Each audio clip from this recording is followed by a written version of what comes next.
Even before the United States entered World War II, Tallahassee was thrust into the national aviation limelight. The military began using Tallahassee's Dale Mabry Field as early as 1938. But with the strong influence of Florida Senator Claude Pepper, it became a U.S. Army Air Corps airfield. Just 2 short years later, the base became a nearly self-sufficient city with 3 runways and over 100 buildings. At the height of its training use in mid-1944, there were 1,300 officers and 3,000 enlisted men and women on the base. Dozens of fighter squadrons moved through the airfield, training on various aircraft before being deployed to other U.S. bases or overseas. The famed Tuskegee Airmen received their initial training at Tuskegee, Alabama, but continued advanced training at bases, including Tallahassee's Dale Mabry.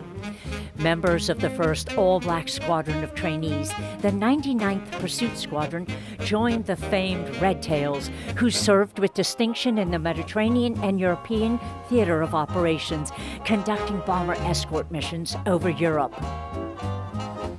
Before closing and turning the facility over to civilian control, in March 1946, 8,000 pilots trained at Dale Mabry Field, a huge boon to Tallahassee, 1 year alone drawing 79,000 family members to the city to visit pilots in training. Those on the home front did their part to support the war. The city raised more than $10 million in war bonds. Scrap metal drives were held to put idle steel and iron to military use, including the iron fence that once surrounded Old City Cemetery. A captured German artillery gun from World War I was melted down for the war effort. The community came together, planting victory gardens. A prayer service was observed on D-Day in 1944, and there was a day of silence when Germany surrendered in 1945. But the quiet turned into what was described as a continuous riot of cheering, singing, and noise-making, and a giant parade to celebrate the end of the war.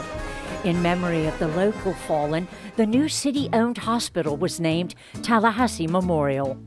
Though much of the city's focus was on the war efforts and the homecomings in the 1940s, a few other notable events occurred during these decades. Airmail service came to the capital city in 1938, and Eastern Airlines brought commercial air service to the city.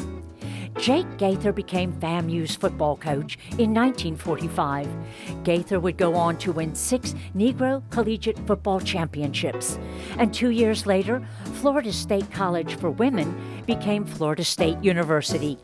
And all eyes were on The Creature from the Black Lagoon, a horror monster movie film just down the road from the capital city, primarily at Wakulla Springs, as it was unleashed upon the silver screen in 1954.